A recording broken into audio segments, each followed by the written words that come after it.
Assalamualaikum. Abang nakahiga, nagnilay-nilay ako sa mga nakaraan. Ito, matagal na tong nangyayari. Pero, hindi ko talaga sinasabi sa social media. Kasi dahil sa maraming inaatupag, busy din.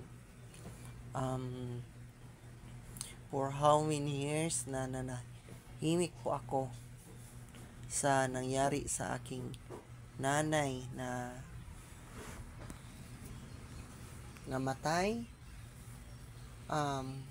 Ito lang masasabi ko sa mga nagiging kamag-anak ng adoptive na nanayan ko, na kung saan nakasulat yung pangalan niya sa birth certificate ko bilang isang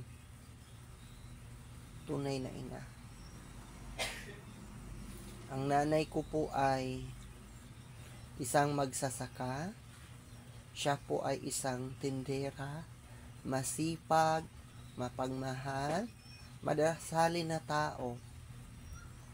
Siya po ay isang kagalang-galang na ina at matulungin sa kapwa.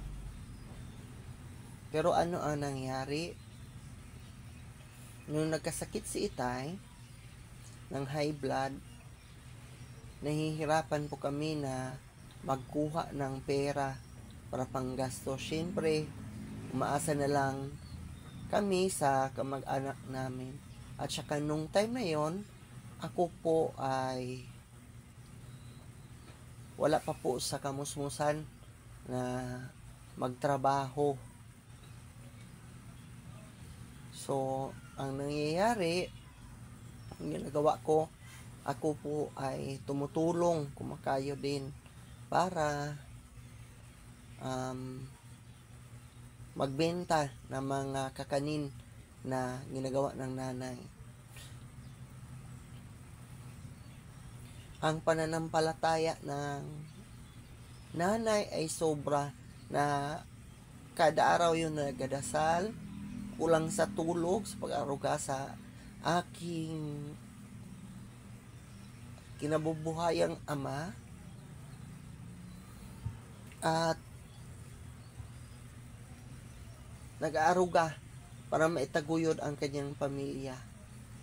Ang nanay ko po ay tinatakbuhan ng maraming mga tao, lalo na sa mga kamag-anak niya, kasi hindi siya madamot. Nung namatay ang tatay, kami na lamang pong dalawa, doon na kami natanggap na suporta. Kasi syempre, patay na, wala na yung tatay. So, ang nangyari, napakasakit. Isipin na yung nanay mo na sobrang bait, na ginagawa niya ang lahat para mataguyod ang kanyang pamilya, sinisiraan. Ano yung sinisira? Yung nanay ko daw, aswang, mambabarang, Hiloanon. Yung word na Hiloanon is a Bisaya word na nagsasabing nang lalason daw yung nanay ko. Nagpractice ng yung parang sa witch, ganun. Hindi po bruha yung nanay ko. Sino ang mga naninira? Yung mga kamag-anak niya, mga pinsan niya. Kahit sino nga, tinutulungan noon kung paano gumawa ng mga kakanin. Maslim Delicacy o Bisaya. Kasi yung nanay ko ang expert. Pero ano ang ginawa nila? Sinisiraan nila ang nanay para walang magbili sa kanyang mga benta. At isa pa, bakit naghihirap ang nanay nung buhay pa siya, pati yung tatay? Dahil na-scam. Bakit na-scam?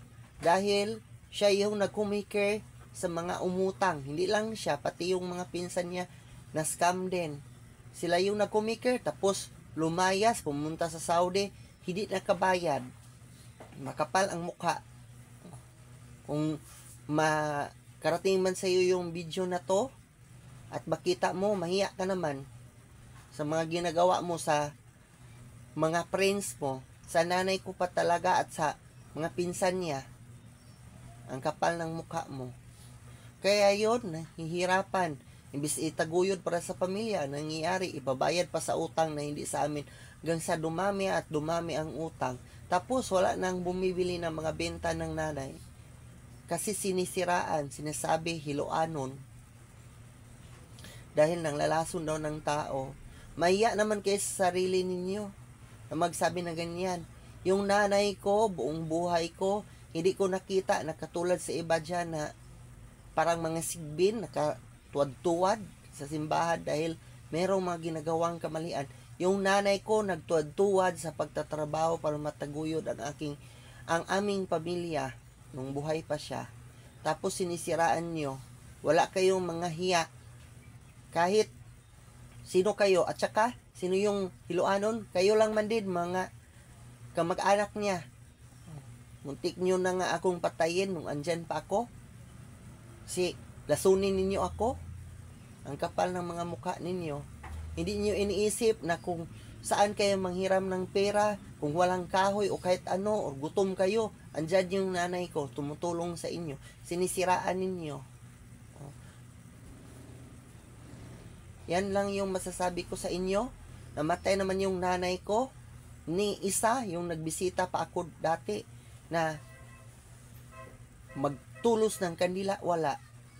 Ang mga kapal ng buka ninyo, kasi kayo, maninira kayo ng mga tao. Anong klaseng kamag-anak kayo? Kung buhay pa kayo, sana makita nyo ang video na to. Hindi ito panunumbat, kundi sinasabi ko lang ang totoo kasi napakasakit sa isang anak na sinisiraan ng ina. Dahil kayo din, nagiging anak din kayo, mga walang kwenta, mga walang hiya. Sinisiraan ninyo ang pangalan ng isang Celestina Trasmel Junaldo Pablio, isang mabait na babae, kayang gawin ang lahat ng pagpapahirap para sa kanyang asawa at sa kanyang anak dahil may adopted siya, dahil walang pakialam ang tunay na nanay ng kanyang anak kasi magpapakayaman siya sa ibang bansa pero walang ambag. Yun yung isipin ninyo, mahiya kayo, makarma kayo. Sa tingin ko, kung ako naghihirap man din ako, pati man din kayo. Swerte nga kung yumaman kayo. Pero ito, babalik at babalik yan sa inyo. Magdating ang panahon. Hindi yan makalimutan ang kabaitan ng aking ina sa mga ginawa ninyo.